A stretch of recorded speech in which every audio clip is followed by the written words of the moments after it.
신약성경 161쪽쯤에 있습니다. 요한복음 9장 13절에서 34절의 말씀을 받들어 읽겠습니다. 그들이 전에 맹인이었던 사람을 데리고 바리새인들에게 갔더라. 예수께서 진흙을 이겨 눈을 뜨게 하신 날은 안식일이라. 그러므로 바리새인들도 그가 어떻게 보게 되었는지를 물으니 이르되 그 사람이 진흙을 내 눈에 바르매 내가 씻고 보나이다 하니, 바리새인 중에 어떤 사람은 말하되 이 사람이 안식일을 지키지 아니하니 하나님께로부터 온 자가 아니라 하며, 어떤 사람은 말하되 죄인으로서 어떻게 이러한 표적을 행하겠느냐 하여 그들 중에 분쟁이 있었더니, 이에 맹인되었던 자에게 다시 묻되 그 사람이 내 눈을 뜨게 하였으니 너는 그를 어떠한 사람이라 하느냐? 대답하되 선지자니이다 하니, 유대인들이 그가 맹인으로 있다가 보게 된 것을 믿지 아니하고 그 부모를 불러 묻되 이는 너희 말에 맹인으로 났다 하는 너희 아들이냐? 그러면 지금은 어떻게 해서 보느냐? 그 부모가 대답하여 이르되 이 사람이 우리 아들인 것과 맹인으로 난 것을 아나이다. 그러나 지금 어떻게 해서 보는지 또는 누가 그 눈을 뜨게 하였는지 우리는 알지 못하나이다. 그에게 물어보소서. 그가 장성하였으니 자기 일을 말하리이다. 그 부모가 이렇게 말한 것은 이미 유대인들이 누구든지 예수를 그리스도로 시인하는 자는 출교하기로 결의하였으므로 그들을 무서워함이로라. 이러므로 그 부모가 말하기를 그가 장성하였으니 그에게 물어보소서 하였더라. 이에 그들이 맹인이었던 사람을 두 번째 불러 이르되 너는 하나님께 영광을 돌리라. 우리는 이 사람이 죄인인 줄 아노라. 대답하되 그가 죄인인지 내가 알지 못하나 한 가지 아는 것은 내가 맹인으로 있다가 지금 보는 그것이니이다. 그들이 이르되 그 사람이 내게 무엇을 하였느냐? 어떻게 내 눈을 뜨게 하였느냐? 대답하되 내가 이미 일렀어도 듣지 아니하고 어찌하여 다시 듣고자 하나이까? 당신들도 그의 제자가 되려 하나이까? 그들이 욕하여 이르되 너는 그의 제자이나 우리는 모세의 제자라. 하나님이 모세에게는 말씀하신 줄을 우리가 알거니와 이 사람은 어디서 왔는지 알지 못하노라. 그 사람이 대답하여 이르되 이상하다. 이 사람이 내 눈을 뜨게 하였으되 당신들은 그가 어디서 왔는지 알지 못하는도다. 하나님이 죄인의 말을 듣지 아니하시고 경건하여 그의 뜻대로 행하는 자의 말은 들으시는 줄을 우리가 아나이다. 창세 이후로 맹인으로 난 자의 눈을 뜨게 하였다 함을 듣지 못하였으니 이 사람이 하나님께로부터 오지 아니하였으면 아무 일도 할 수 없으리이다. 그들이 대답하여 이르되 내가 온전히 죄 가운데서 나서 우리를 가르치느냐 하고 이에 쫓아내어 보내니라. 아멘. 오늘 본문에서 보다시피 예수님께서 날 때부터 소경되었던 자를 고친 문제는 매우 놀라운, 기적으로서도 놀라운 사건이고 그 의미하는 바도 대단히 깊은 기독교 신앙의 핵심을 드러내고 있습니다. 이 장님된 이유가 부모의 죄 때문입니까? 자신의 죄 때문입니까? 그러자 예수님께서 부모의 죄도 아니고 자신의 죄도 아니고 하나님이 하시는 일을 보이려고 이 사람이 장님이 됐다, 이렇게 얘기를 합니다. 그니 척 들어도 그러면 하나님께서 장님을 고치는 일을 위하여 애꿎은 사람 하나를 장애인으로 살게 했다. 얼마나 고생했을까, 억울하다 하는 생각이 하나님의 권능이 드러나는 것과 함께 이렇게 생각이 두 개가 우리에게 떠오를 것입니다. 예수님께서 하나님이 하시는 일을 나타내려고 했다 하는 것은 굉장한 일이죠. 하나님이 지금도 일하고 있고 하나님이 이 장님을 눈을 뜨게 하는 식으로 일하고 있다, 그렇게 얘기하는 셈입니다.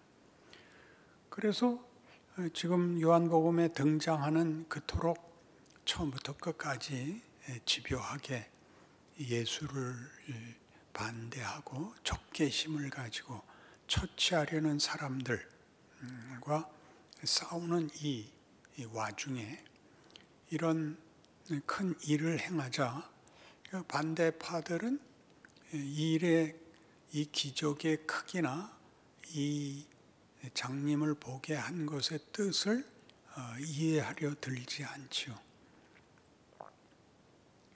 눈을 뜨게 하여 진실을 보게 하는 것이 하나님께서 지금 하시는 일입니다. 장님이 와서 힐문하는 이 반대파 사람들, 정말 예수가 내 눈을 뜨게 했느냐? 다른 건 다 모르겠고요. 내가 안 보이던 게 보입니다. 예전엔 못 봤는데 지금은 봅니다. 신자들의 경험이죠. 그러나 이 적대자들은 그 말의 중요성을 인정하지 않습니다. 자기네가 반대하고 자기네가 이해할 수 없는 방법으로 하나님의 일을 증명하는 것이 그들에게는 매우 불쾌하고 받아들일 수 없는 경쟁적이고 그리고 분노를 자아낸 그들의 편견에 잡혀 있습니다. 그러니까 우리는 이 장님이 보는 것 같이 예수가 오셔서 하나님이 예수를 보내서 하는 일이 우리의 심령의 눈을 뜨게 하여 하나님을 보게 하고 예수를 믿게 하는 일을 하나님이 지금 하고 계시다라고 이 사건을 이해할 수 있습니다.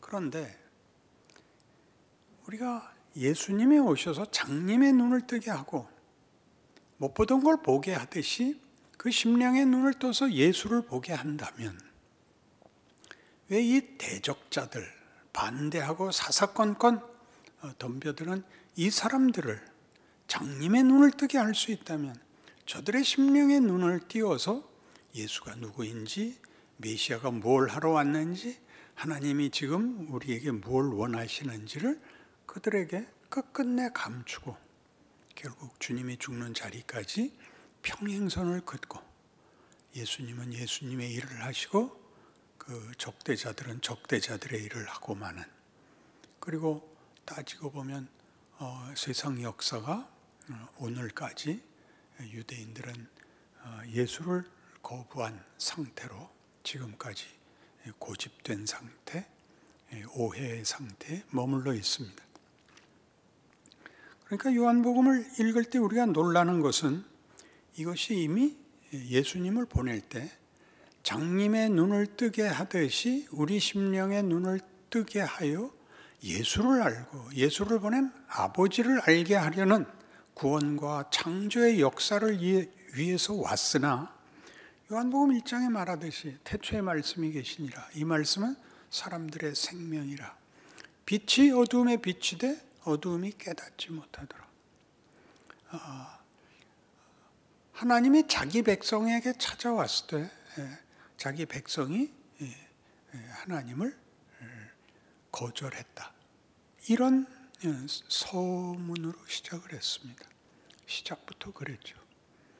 그래서 예수님께서 자신이 메시아이고 하나님의 아들이고 그 증거로 그 많은 기적을 일으켰으나 사사건건 그들은 그 모든 기적을 왜곡시키고 그걸로 인하여 더 화를 냈죠. 가장 많았던 이유는 안식일에 일한다는 거였습니다. 모세의 법을 어기면서 어떻게 하나님의 사자라고 하나님의 종이라고 하나님의 아들이라고 얘기를 할 수 있느냐. 그 오해가 결국은 더 크게, 그래서 아버지의 아들이라고 한 것을 신성모독으로까지 뒤집어 씌우는 분노를 저들이 하게 됩니다. 그래서 우리는 이 문제에 아주 핵심적인 중요한 질문을, 예수님은 눈을 뜨러오게 했는데 같은 사건에서 당시의 대적자들은 그 모든 사건을 통하여 점점 더 완악해져 갔는가 하는 문제를 가장 중요한 문제로 삼아야 합니다.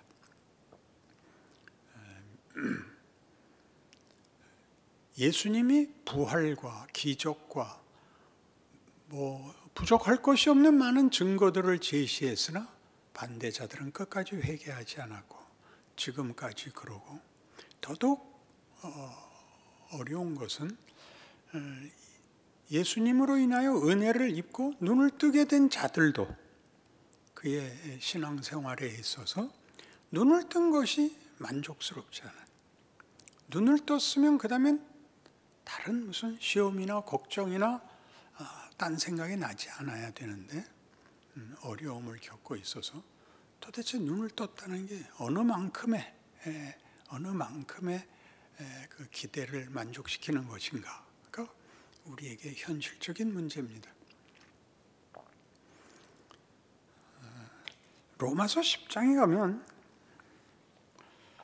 사도 바울이 하나님의 일하심을 이렇게 로마서 10장에서 이스라엘의 역사를 들어서 설명합니다. 제가 읽겠습니다.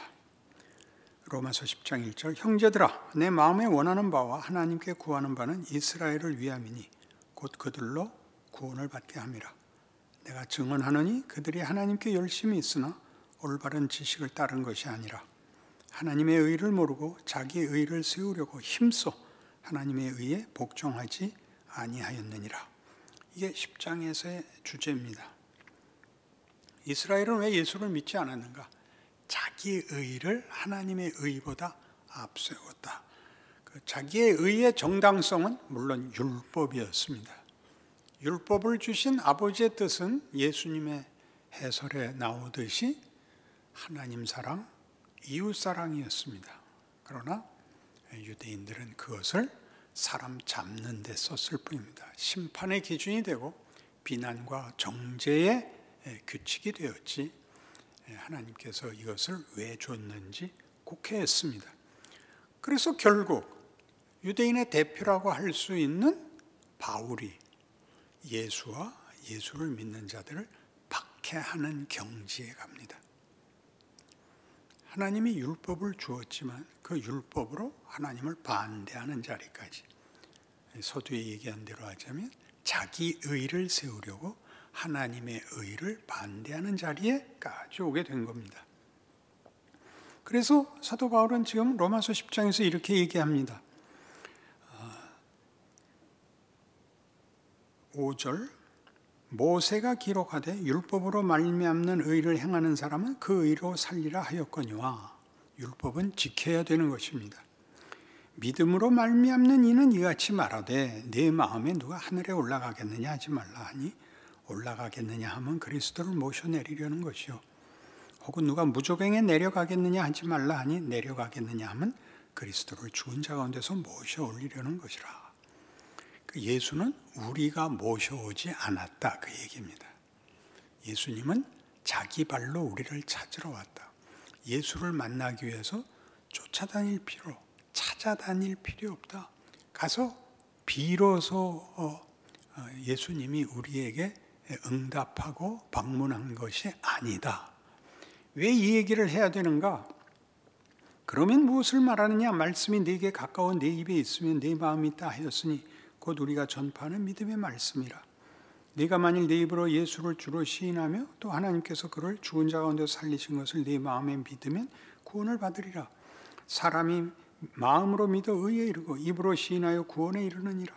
성경이 이르되 누구든지 그를 믿는 자는 부끄러움을 당하지 아니하리라 하니 유대인이나 헬라인이나 차별이 없음이라. 한 분이신 주께서 모든 사람의 주가 되사 그를 부르는 모든 사람에게 부여하시도다. 누구든지 주의 이름을 부르는 자는 구원을 받으리라. 이건 신약 시대에 당연한 모든 성도들의 현실이고 고백입니다. 이 얘기가 왜 앞에 율법은 행해야 보상을 받는 것이고 믿음은 찾아가고 돌을 깨우치고 할 문제가 아니라 믿음이 우리 마음에 들어왔다는 거죠. 믿음은 예수는 우리 마음에 들어와서 우리가 밖으로 찾아나갈 필요가 없이 우리 안에 쑥 들어오더래요. 뭘로 증명할 수 있죠? 우리가 예수를 믿더라 말입니다. 예수를 만난 적도 없는데 먼저 믿은 사람들을 통해서 믿었죠. 하여튼 우리는 예수를 부르고 예수를 믿습니다. 우리가 돌을 깨우치기 위하여 산에 올라가고 어떤 경을 읽고 무슨 수련을 하고 그런 게 아니라 어떻게 된 건지 어느 날 내가 예수를 믿고 예수가 누군지를 알더라는 것이죠. 그 얘기를 여기 왜 꺼내느냐 하면, 그럼 네가 예수를 만들었느냐? 네가 믿는 예수는 어디서 왔냐? 누가 전해줬지? 그래서 그 이름을 들었지? 그리고 믿게 됐지? 그럼 그 사람은 어떻게 너한테까지 와서 예수를 믿으라 그랬겠냐? 누가 보냈지? 하나님이 보냈지. 그러니까 이 믿음은 하나님으로부터 출발하여 우리 마음판에다 썼죠. 예레미야 31장에 나오는 새 언약이 그렇듯이 어떤 외적 규칙과 어떤 법칙을 따라서 열매가 맺힌 게 아니라 하나님이 예수 안에서 이루신 그 구원을 전도자와 증거자를 통하여 우리 귀에 들려줬을 때 우리가 듣고 이상하게 마음에 화합을 하고 마음에 받아들였습니다. 하나님이 일하시죠. 이 장님을 보게 하는 것 같이. 고린도후서 4장 6절에 의하면 빛이 있으라 하며 빛이 있었던 것처럼 예수 그리스도의 얼굴에 있는 하나님의 영광을 아는 빛을 우리에게 비추셨느니라. 창조죠, 창조. 그러니까 이 창조가 어디서 왔냐? 내 안에서 자생적이거나 내가 만든 산물, 결과물이 아니라 밖으로부터 이렇게 받았다는 거죠. 그래 놓고 입구중을 합니다. 같은 로마서 10장 16절. 이렇게 하나님이 당신의 복음을 이스라엘 백성에게, 온 세상에게 증거했지만 10절, 16절. 그러나 그들이 다 복음을 순종하지 아니하였도다. 이사야에게 이르되 주여 우리가 전한 것을 누가 믿었나이까 하였다. 그렇게 많은 선지자를 보내고 그렇게 많이 증언을 했으나 우리 이사야 53장 예수님의 한탄같이 여기 나오죠. 누가 우리의 전한 것을 믿었는가? 기가 막히죠. 누가 우리의 전한 것을 믿었는가? 여호와의 팔이 네게 나타났느냐? 나타났어도 보아도 들었어도 반응하지 않았다. 그리고는 다시 말해요. 그러므로 믿음은 들음에서 나며 들음은 그리스도의 말씀으로 말미암았느니라. 여기 그리스도가 등장을 해요. 누가 와서 전해주고 그 전해준 말을 들었을 때 우리가 그거를 영접한 것은 예수가 지금 여기 실로암 목가에 가서 눈을 씻으라 한 그 능력, 그 구원의 하나님의 은총으로 그 들은 바, 그 증언을 듣고 우리 마음에 빛이 비치고 생명이 생겨나는 것입니다. 하나님이 하시는 일이죠.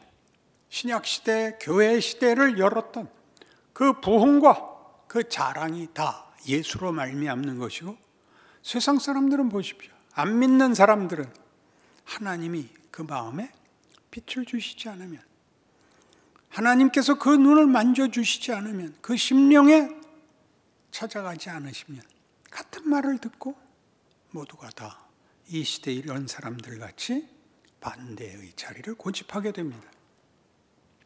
여기서 쉽게 그러니까 믿어야 돼 라든가 그러니까 거부하면 안 돼 이렇게 그런 식으로 선택의 문제가 아니라 예수님께서만이 눈을 뜨게 할 수 있고 예수님께서만이 항복을 시킬 수 있다면 왜 모두에게 하지 않았습니까? 이렇게 물어야 되는 거죠. 왜? 그리고 영접하고 믿은 자에게 왜 믿은 자의 어떤 보상을 지금 주지 않습니까? 까지 이 질문이 계속되어야 됩니다. 그래서 이 10장 18절부터 이런 다들 약간 이해하지 못하고 넘어가는 말씀들, 구약의 인용들이 나옵니다.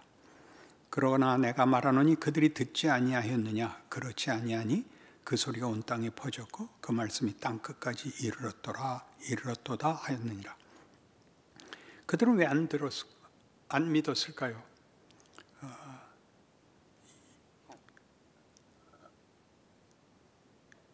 여호와의 말씀과 주의 팔을 아무도 믿지 않았다. 그토록 열심히 선지자들이 찾아갔는데도 듣지 않았다. 그리고 17절이 그러므로 믿음은 들음에서 나며 들음은 그리스도의 말씀으로 말미암았느니라 인데도 결과되지 않았다면 듣지 못했기 때문이다 라는 변명이 나올 수 있다. 그러자 그 소리가 온 땅에 퍼졌고 그 말씀이 땅 끝까지 이르렀다라는 시편 19편이 인용됩니다. 시편 19편을 이 로마서 10장 차원에서 어떻게 인용하는지 제가 읽어볼게요. 하늘이 하나님의 영광을 선포하고 궁창이 그의 손으로 하신 일을 나타내는도다. 날은 날에게 말하고 밤은 밤에게 지식을 전하니 언어도 없고 말씀도 없으며 들리는 소리도 없으나 그의 소리가 온 땅에 통하고 그의 말씀이 세상 끝까지 이르도다. 창조세계에 예수님 오시기 전에는 창조세계가 절망이었고 공포였고 죽음이었을 것입니다. 그러나 예수님 이후로는, 십자가의 부활 이후로는 어느 유명한 분의 표현같이 온 우주에 부활의 영광이 충만하도다 이렇게 선언한 것이 맞습니다. 그게 우리가 가지는 고백이요 자랑입니다.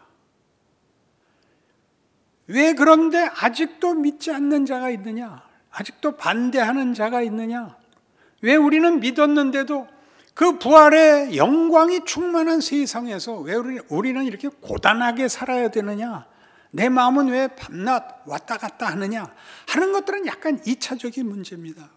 로마서 10장이 하고 싶은 얘기, 하나님이 지금 일하고 있다는 거죠. 조금 더 볼게요. 10장으로 돌아오셔서 19절. 그러나 내가 말하노니 이스라엘이 알지 못하였느냐? 먼저 모세가 이르되 내가 백성 아닌 자로서 너희를 시기하게 하며 미련한 백성으로 너희를 노엽게 하리라. 신명기 32장에서 모세가 죽기 직전에 마지막 유언에 나오는 예언입니다. 너희가 이 광야 생활을 하는 동안 하나님 앞에 불평하고 배신을 때린 게 한두 번이냐? 그리고 너희는 여기서 우상까지 섬겼다. 하늘의 별들을 섬기고 너희 하나님을 진노케 했다. 하나님이 이렇게 그래서 분노하셨다. 너희가 나를 버렸으니 나도 너희를 버려서 너희가 나를 버리고 이방신을 섬긴 것 같이 내가 내 백성을 버리고 나를 모르는 백성들을 내 백성을 삼아서 너희에게 분풀이를 하겠다. 너희를 시기하게 하겠다. 그게 나와요. 그게 우리 이방이에요. 이제 와서 보면. 그니 이스라엘이 순종했으면 우린 큰일 날 뻔했죠. 이런 거는 자세히 무슨 수학 공식같이 얘기하려고 하는 게 아니라 수사적으로 이스라엘의 실패에도 불구하고 하나님의 은혜는 더욱 넘쳐서 순종했으면 더 순조로운 어떤 방법으로 우리가 다 주 앞에 부름을 받았겠지만 저들의 실패에도 불구하고 넉넉한 은혜가 우리한테까지 왔다 하는 데서 놀라죠. 하나 더 있어요.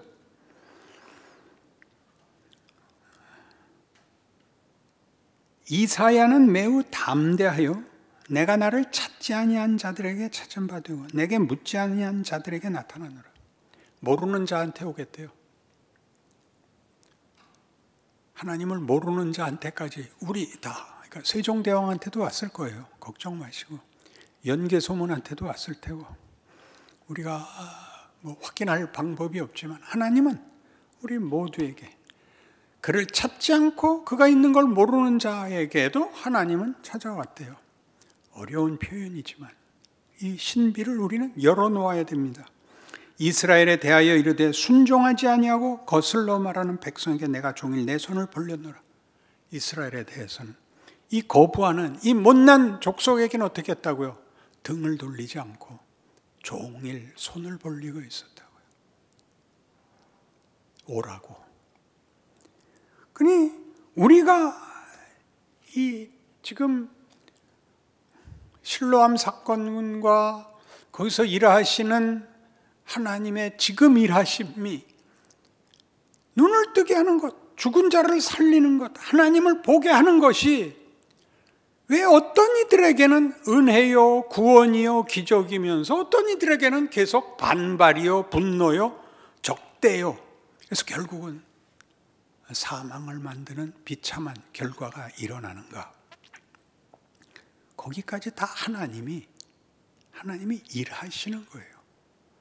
하나님의 일하시는 현실이라는 정황이 순순히 말을 듣는 자와 이 반대를 하고 왜곡하며 분노하는 자와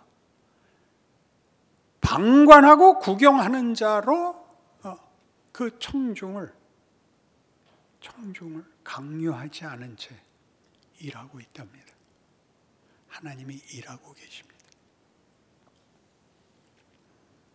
나는 구하지 않은 자에게도 나타나겠다. 나를 거절한 백성에게도 나는 종일 손을 벌리고 기다리겠다. 그분이 하나님이라면, 그러면 우리가 예수를 믿고 예수로 인하여 우리 심령이 눈을 뜬 자로서 하나님의 이 일하심, 우리가 생각하면 단순하게 통쾌하게 안 믿는 사람은 갖다 처벌하고 믿는 사람만 모아놓으면 간단한 심판을, 간단한 세상을, 온 우주에 충만한 부활의 권능과 증거와 능력을 가지시고 이걸 놓고 일하시는 그 과정을 함께 씨름하시는 우리의 탄식과 간절함보다 더 크게 이스라엘아, 에브라임아, 내가 어찌 너를 놓겠느냐? 내가 어찌 너를 아드마같이 놓겠느냐? 스보임같이 놓겠느냐?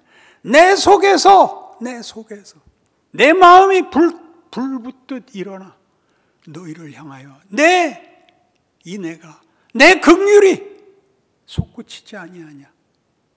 이 마음에 합한 삶을 살아내야 되는 것입니다.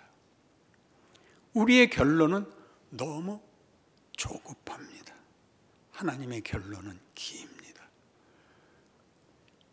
못난 자들을 기다리시고 항복의 과정을 허락하시는 하나님 때문에 예수를 믿고 더더욱 진실하게 열심히 믿는 사람에게는 하나님이 야속할 수 있습니다. 그러나 하나님은 제일 못난 것을 구원하기까지 먼저 믿은 자들의 인내와 기다림과 기도를 요구하고 있습니다. 이 하나님이야말로 정말 하나님 아닌가요? 우리는 모세에게서나 바울에게서나 그들이 때가 찰 때까지 많은 고생을 한 것을 기억합니다. 모세가 미디안 40년을 보내는 것은 그에게 다만 시간만 재고 있었던 시간이 아니라 그 못난 이스라엘 백성과 광야 40년을 떠돌 수 있는 실력을 만드는 시간이었고, 사도 바울이 스데반을 죽이듯 펄펄 뛰었던 그의 열심은 그 후에 예수를 만나고 나서 바울이 예수만 찾아가지 않죠. 예수님이 바울을 찾아오시죠. 너는 이방의 사도가 될 것이라. 임금들과 왕 앞에 설 것이라. 그리고 얼마나 네가 고난과 해를 받아야 할지 필설로 설명할 수 없다. 이 길을 그가 기꺼이 예수의 영광을 이해하고 순종하는 길을 가죠. 어려운 것을 감수하고 죽음을 각오하고 하는 이 어떤 처절함과 지극함이라는 이런 감성적 표현이 아니라 실제로 해내는 믿음의 진지함, 하루를 하루씩 채워나가는 성실함, 세상을 운영하시는, 일하시는데 우리 눈에 마음에 들지 않는 이 하나님의 방법이 얼마나 크고 얼마나 웅대하고 얼마나 굉장한 일에 우리를 동역자로 우리의 삶을 쓰신다고 우리에게 말씀하고 계시는가, 그렇게 깨달으시는 실로암 사건으로 기억되기를 바랍니다. 기도하십시다. 하나님 아버지, 하나님 일하십니다. 언제든지 새로운 창조로 인생과 역사에 들어오십니다. 언제나 놀랍니다. 우리가 읽는 성경에 기록된 기적들보다 더 큰 기적이 지금 우리 시대에 나와 함께 벌어지고 있다고 믿습니다. 우리의 기도를 요구하시며 우리가 주께서 하시는 일에 온 마음과 정성을 기울여 순종하기를 원하십니다. 고단한 길입니다. 그러나 복된 길입니다. 명예로운 길입니다. 하나님과 동행하고 동역하고 함께 일하는 귀한 신분의 기회입니다. 빼앗기지 않게 하여 주시옵소서. 예수님 이름으로 기도합니다. 아멘.